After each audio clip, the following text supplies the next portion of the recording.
الحمدللہ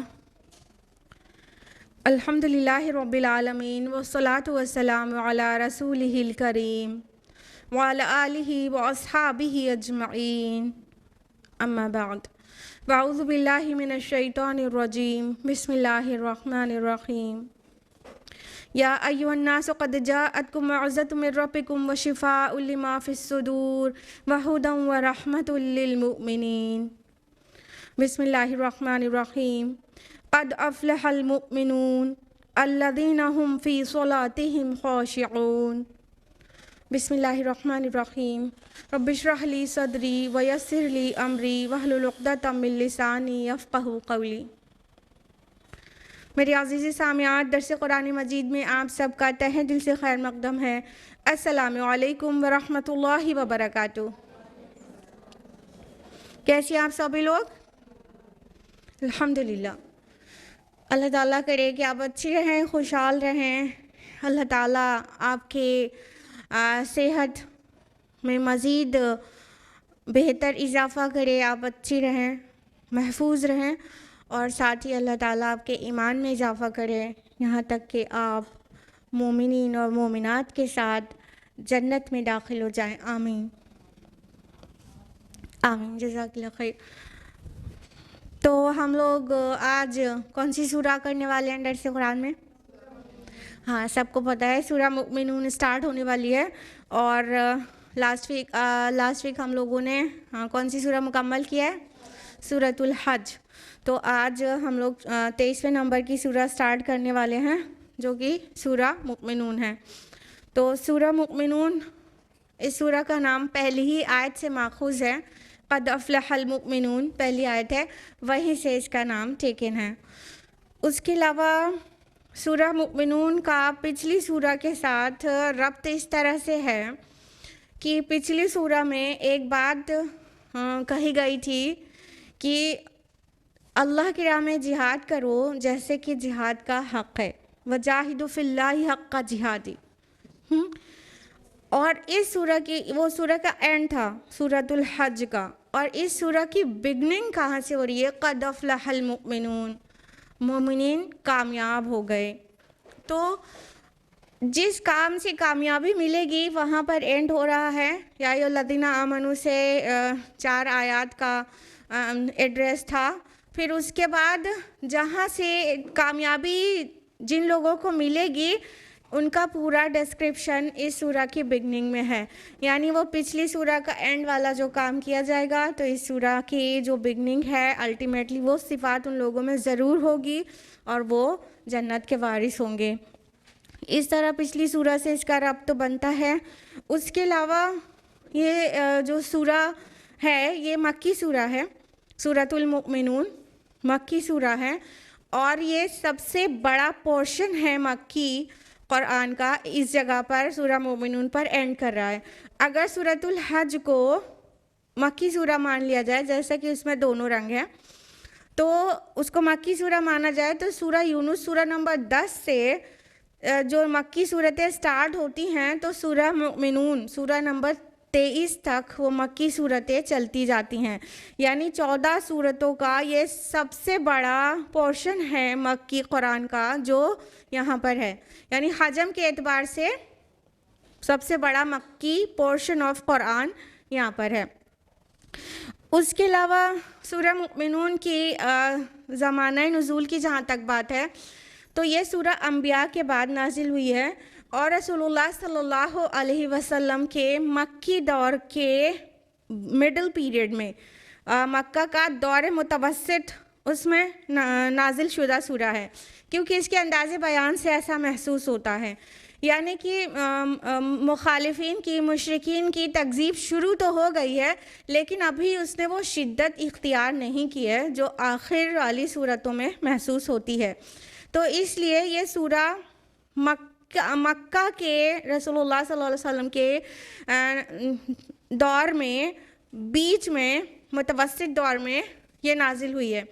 اس کے علاوہ کئی اور شہادتیں بھی ہیں جس سے یہ واضح ہو جاتا ہے کہ یہ مڈل مکن پیریڈ میں نازل شدہ سورہ ہے، جیسے کہ آیت نمبر 75-76 میں ہمیں پتہ چلتا ہے کہ یہ مکہ میں جو قحط آیا تھا وہ اس ٹائم کی یہ نازل شدہ سورہ ہے.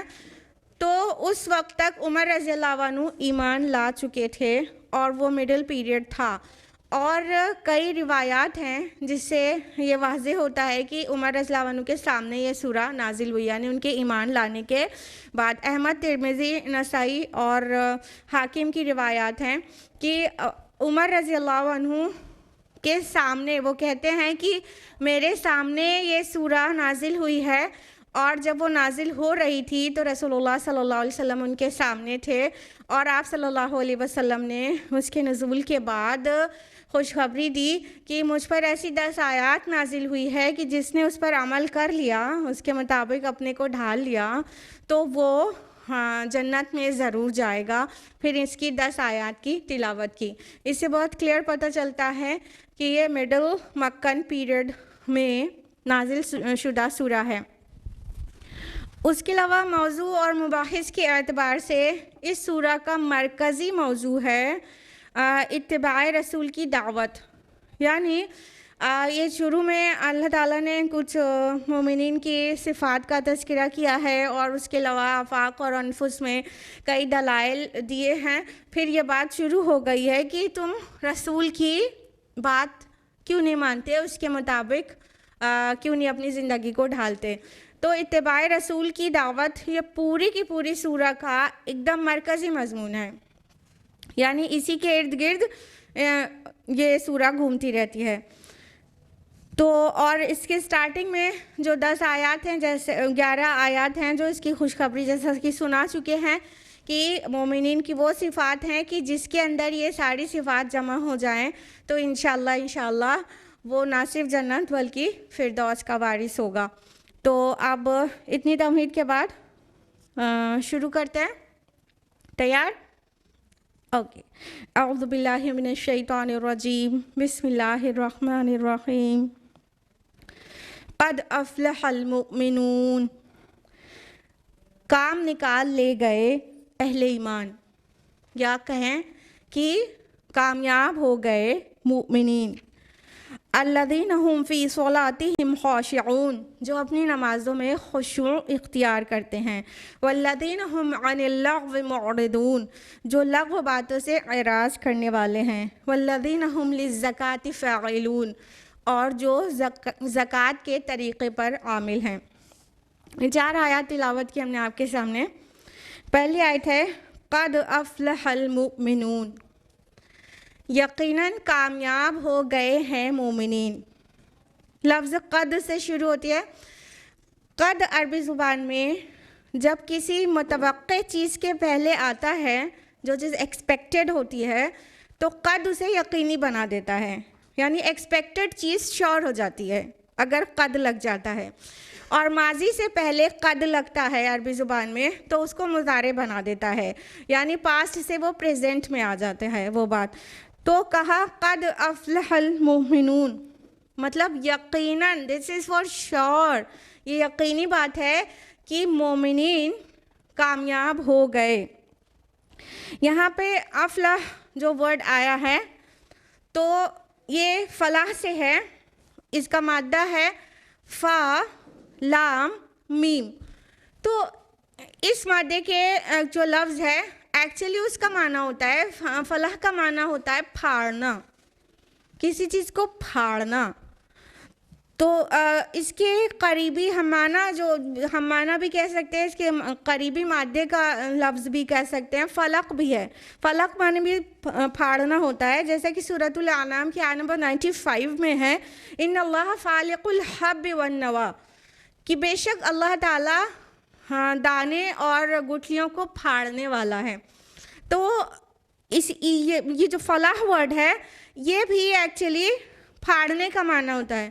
کیا مطلب ہے کہ پھاڑنے والی کوئی چیز، یہ ریلیٹڈ ہے کامیابی سے، جیسا کہ اکثر لوگ جانتے ہیں فلاح کامیابی کو کہتے ہیں.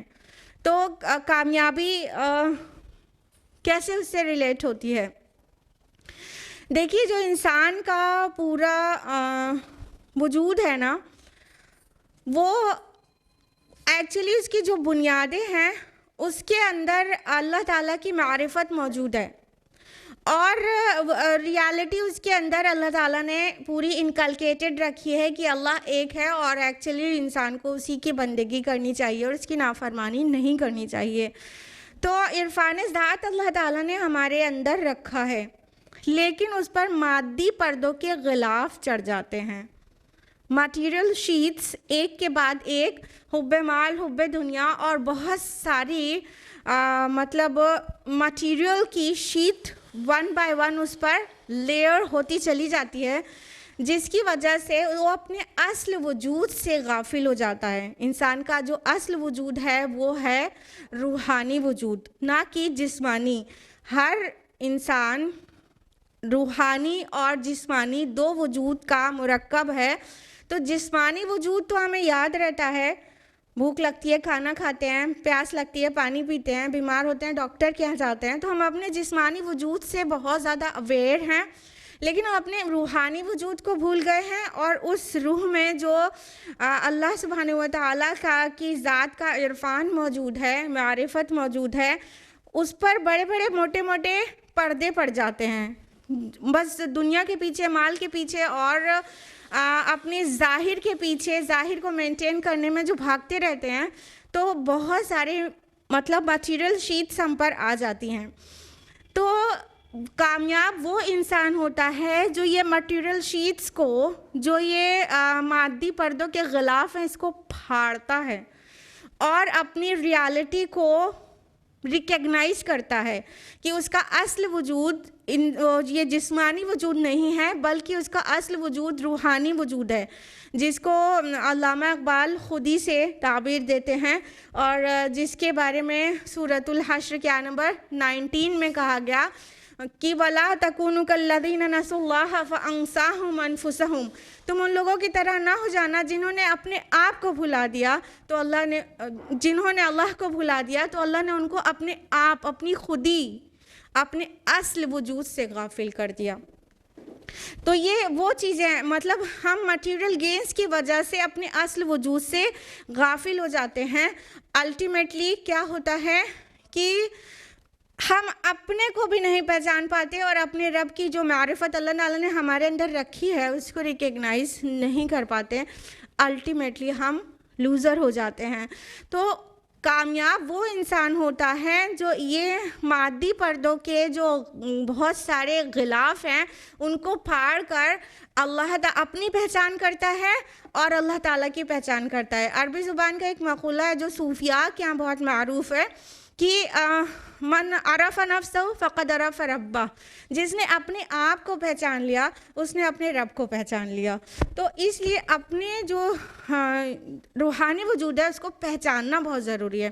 تو اس کو پہچاننے کے لیے ہمیں اسے پھاڑنا پڑتا ہے، مٹیریل شیٹس کو، تو پھر وہی لوگ کامیاب ہو جاتے ہیں۔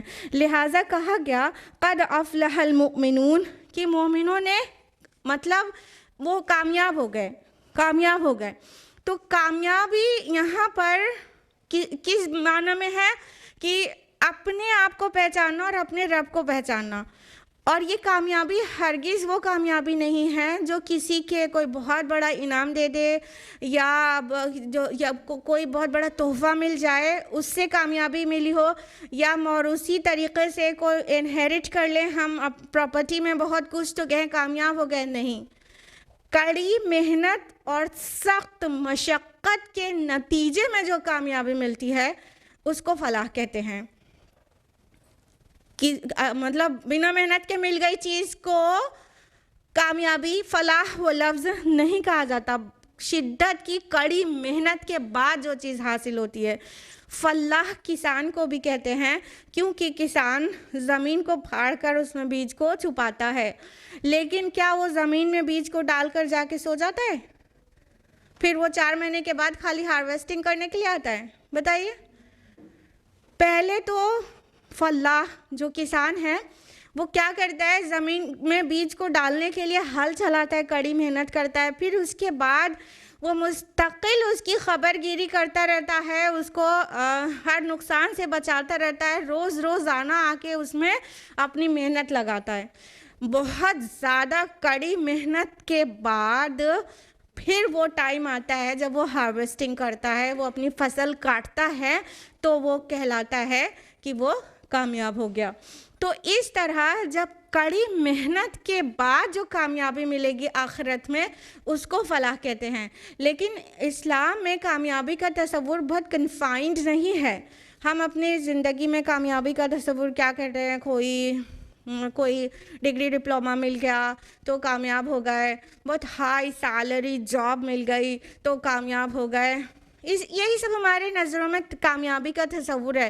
لیکن اسلام اتنا محدود نہیں ہمیں نظریہ دیتا، ہمیں بہت بڑی کامیابی کو کامیابی کہتا ہے، اس میں دنیا اور آخرت دونوں کی کامیابی ہے، ٹھیک ہے۔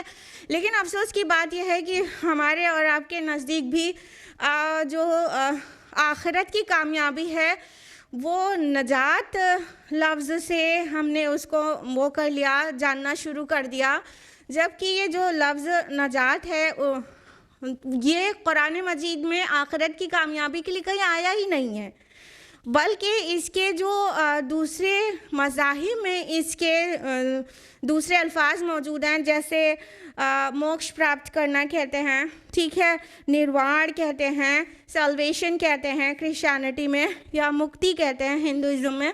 تو یہ ادر ریلیجن میں ہم مکتی، موکش، نرواڑ، سیلویشن، یہ سب جو الفاظ جانتے ہیں، ان کا جو کانسیپٹ ہوتا ہے وہ کیا ہے کہ جو دنیا ہے نا، یہ دکھوں کا گھر ہے، یہاں بہت دکھ ہیں، صرف دکھ ہی دکھ ہیں۔ بدھزم میں تو بس صرف دکھ ہی دکھ ہیں۔ پھر ان دکھوں سے نکل کر سکسیز ملتی ہے تو کہتے ہیں کہ وہ بالکل موکش پراپت کر لیا اس نے، ٹھیک ہے، وہ ان دکھوں کے چکر سے نکل کر کامیاب ہو گیا۔ تو یہ چکر، ان کا مطلب جو چکر مانتے ہیں دنیا کو اور دکھوں کا گھر مانتے ہیں، ان کے نزدیک کامیابی یہ ہے کہ نجات مل جائے، موکش مل جائے، سالویشن ہو جائے۔ کرسچینٹی کا کیا عقیدہ ہے کہ مطلب انسان جو ہے اوریجنل سن میں پیدا ہوتا ہے۔ اوریجنل سن کس کو کہتے ہیں کہ ان کے باپ اور ماں نے گناہ کیا تھا، آدم اور حوا نے، تو by birth every human being is سنفل، اور وہ اس سن سے کبھی باہر نہیں آ سکتا انٹل پھر انہوں نے اس کا ایک وہ نکالا سولوشن کی بلیو کریں جیزس کرائسٹ کے کروسیفکشن پر۔ تو جو بھی یہ مانے گا، یہ عقیدہ رکھے گا کہ مسیح علیہ السلام تمام لوگوں کے گناہ کو لے کر خود کروسیفائی ہو گئے، سولی پر چڑھ گئے، جو یہ عقیدہ مان لے گا تو پھر اس کا سالویشن ہو جائے گا۔ تو ان کے ہاں بھی نجات کا یہ تصور ہے۔ اسلام میں فلاح کا یہ تصور نہیں ہے، نجات ورڈ نہیں آیا ہے، فلاح ورڈ آیا ہے، جو کڑی محنت کے بعد ملتی ہے۔ تو یہ دنیا، اللہ کے نبی نے فرمایا الدنیا مزرع الآخرہ، یہ دنیا آخرت کے لیے کھیتی ہے۔ تو ہمیں یہاں کڑی محنت کر کے یہاں فصل لگانی ہے عمل کی۔ تو ہمارے جو اعمال ہیں یہ ہم ایک طرح سے اس کو کر رہے ہیں اور اپنے کو گارڈ کر رہے ہیں، کہیں کچھ غلط نہ ہو جائے، کہیں ہمارا سول امپیوریفائی نہ ہو جائے، کہیں گندگی اس کو نہ لگ جائے، یعنی ہمیں جھوٹ بولنے کی عادت نہ پڑ جائے، ہمیں غیبت، چغلی یہ سب نہ کرنے لگ جائے۔ کہنے کا مطلب کوئی بھی امپیورٹی وہ ہم کو نہ لگنے پائے، پورے ٹائم اپنے کو گارڈ کرتے رہیں۔ جیسے ایک کسان اپنی فصل کو بیج ڈال کے سو نہیں جاتا، پورے ٹائم اس کو گارڈ کرتا ہے، پھر جا کے ایک وقت آتا ہے اور اس کے اوپر محنت ہی کرتا ہے، بہت کڑی محنت کرتا ہے، پھر جا کے ایک وقت آتا ہے کہ وہ اپنی فصل کو کاٹ پاتا ہے، پھر وہ خوش ہو جاتا ہے اور کہتے ہیں وہ کامیاب ہو گیا۔ تو اس طرح ہمیں اپنی دنیا میں اپنے اعمال کے ذریعے ہمیں اپنی فصل لگانی ہے، تو آخرت والے دن ہم وہ ہارویسٹنگ کریں گے، تو اس کو قرآن نے کہا کامیاب ہو گیا، فلاح اس کو کہا، اس کامیابی کو فلاح کہا۔ تو کہا مومنین فلاح پا گئے، انہوں نے اپنے اوپر پڑی ہوئے مٹیریل شیٹس کو پھاڑ دینے میں کامیاب ہو گئے، اور اس کو مٹیریل شیٹس کو پھاڑ کر اپنی سیلف کو ریکگنائز کیا، اور اللہ سبحانہ و تعالیٰ کی ذات کو اور اس کے صفات کے ذریعے، قرآن کے ذریعے اس کی معرفت حاصل کی، اور پھر وہ اپنے آپ کو پیور کیا انہوں نے، تو الٹیمیٹلی وہ لوگ کامیاب ہو گئے۔